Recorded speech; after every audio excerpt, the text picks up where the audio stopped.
So, it's the winter break. Players are enjoying themselves. You've got the likes of Toby having lots of family time. We've got Gazaniga on his bike somewhere really sunny and hot, soaking up the sun. And you've got Eric Dyer that's gone to Mars to try and find the footballs that Sissoko has lost every time he's had a shot. So today, I'm going to analyse their performances for the first part of the season and give them a rating out of 10.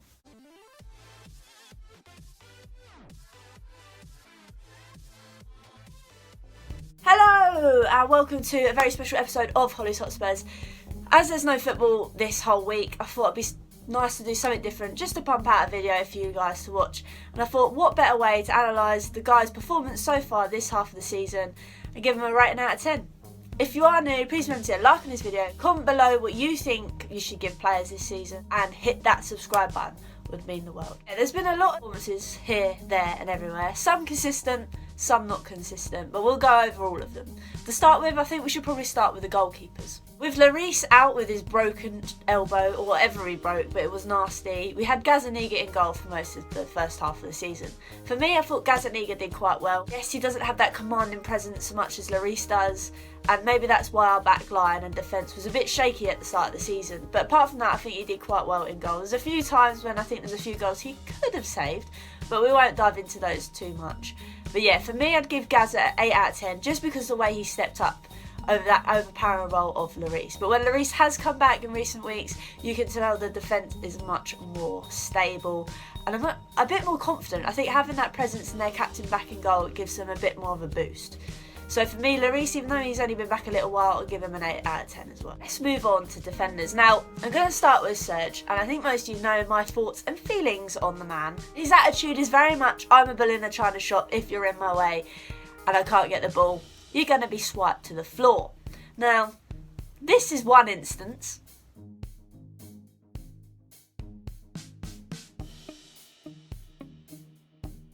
But under Jose has also managed to do things like this. So for me, he's one of these players that is starting to be consistent, but I don't think he ever will be at that level of consistency. Yes, he is a good fullback now and again, but he sometimes gets drifted out and then makes a silly challenge up top or tries to pass the ball up top and then loses possession for the team and then we're out of position. For me, I think he's getting better. Keeps doing what he's doing and tries not to take people out. I mean, he did this against Aguero the other week. Yes, Aguero does seem to go down a bit too easy, but you don't need to be making that tackle there, Serge. You don't need to. You just leave him. He's facing away from goal. He's not going to beat you. Just stand up, but no. So yeah, for me, I'm going to give Serge a 7 out of 10. Next up is Tanganga, and I think it goes without saying this man has been an absolute beast since he started his first debut for Tottenham in the senior team against Liverpool. He basically had Mane in his back pocket. He weren't going anywhere. Saying that, the man is also so versatile. He can literally play anywhere in that back line, and you can even stick him as a winger if you really wanted to. And I think, without me sounding too optimistic, I could see him in the England team because he is that versatile. Even though we've only just seen him, I'm going to give him a 9 straight up because each performance, apart from one, I think, where he's just out, I think his left back position is probably his weakest position. Apart from that, he's been an absolute rock in that back line. So for me, I'm going to give him a 9. Moving on to Toby, the long ball specialist. He's an absolute machine at the back. He's strong, physical, and he makes sure nobody gets past him. I think he lacks a bit on pace, but with Tanganga in there or Sanchez helping him out, doesn't really need the pace. He's just a very strong presence in the back line. For me, I'd give him an 8 out of 10. Now for Tongan, I love Super Yan. We all love Super Yan, but I don't know whether his time is coming to an end. Over Toby and Yan, I'd probably stick Toby in there. I think Yan's a lot slower than Toby, and I don't know. He's made a few mistakes, whether that's his fault or not. I mean, that goal that Pukki scored against us in the first game we played Norwich, where VAR called it as offside. I think Jan Vertonghen was very lucky. He did leave him out there all by himself. He had nowhere that he was there.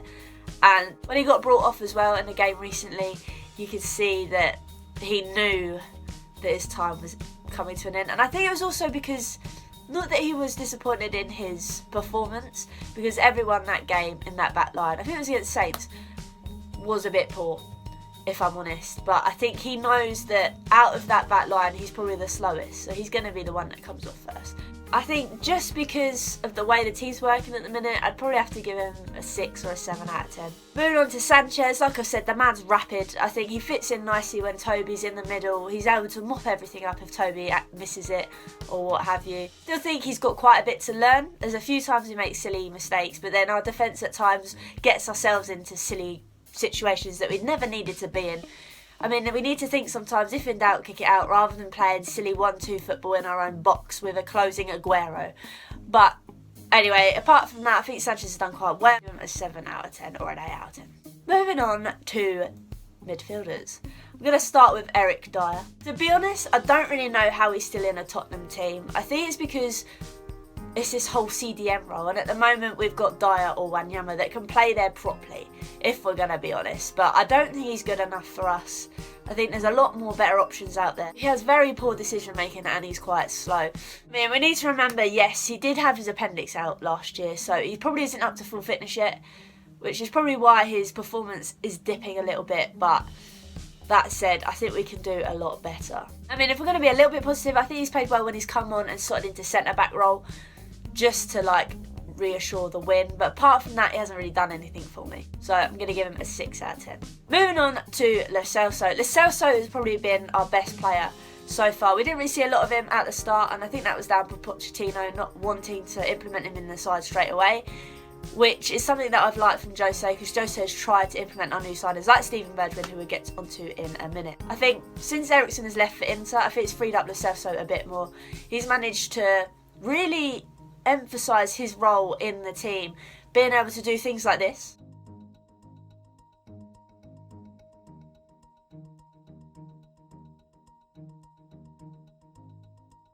And then being able to find that killer pass in behind to set somebody up. I think he's very young, and I think he's still got a lot to give, but what I've seen so far, I've been very impressed, and I'll be able to scream Lo Celso till 2025 because he's signed till then. So yeah, it's promising times ahead. For me, I'd give Lo Celso probably a 9 out of 10. I just think he's been our best player. I'd like to point out Eric Lamela. I mean, when he's fit, he does all right, and I don't think he's a starting 11 player. I think he's a rotation player. Maybe if you're playing a weaker side, rotate him in to start. I also think he's a super sub, because when he links up with Lo Celso, I call them the Argentine duo. They play really well. They play off each other. They know how each other plays. But yeah, he's more of an impact player, so I'd probably give him a 7 out of 10. Another player that I want to see more of is Tanguy Ndombele. At the moment, the man is made of glass, but he has all the class. But if we don't see enough of him, like, he's not really going to have that much of an impact on the team. But whenever he does come on, 2 minutes into the game, he sets someone up. I can't remember who it was against, but he came on for 2 seconds. Literally, his second touch was a pass through to Sonny, and Sonny scored. So the man is definitely a talent. He just needs to work on his fitness. Once he's worked on his fitness, I think he'd be in that starting 11 week in, week out. He just knows how to move the midfield. A lot like Lo Celso, but I feel like Ndombele is obviously a lot more stockier, a lot more physical, and technical ability. His feet are so quick. So for me, once he's fit, I'll give him an 8 out of 10. Harry Winks. So lots of people have criticised Harry Winks for a little while. They say all he does is pass sideways, backwards, sideways, backwards. And for me, I agree with that.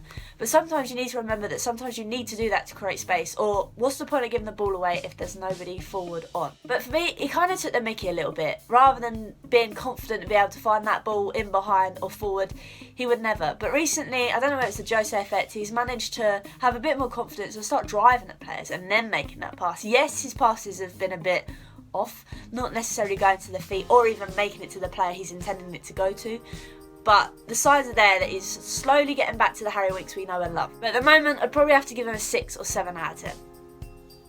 Harsh, I know. Moving on to Sessegnon. Now, Sessegnon I still think has a lot to give. He was injured at the start of the season, wasn't he? So we didn't really get to see him. What we have seen of him so far, like all of our new signings, have managed to score in the first couple of games they've played for us. So that's a good sign that we've made signings that can make an impact, which is a first. I still think he's got a lot to give, so for me, I'd probably give him a 7 out of 10 so far. But he's starting to take on players, which is what he used to do at Fulham. So hopefully, in time, he'll grow in confidence and be doing that more often. Now, We all know who that is. Stephen Boadwine, our new signing, and to be honest, I can't really give him a rating straight off because he's only played literally one game, but the man shows that he has a lot of potential. I mean, doing this in your debut game, I mean, is a madness.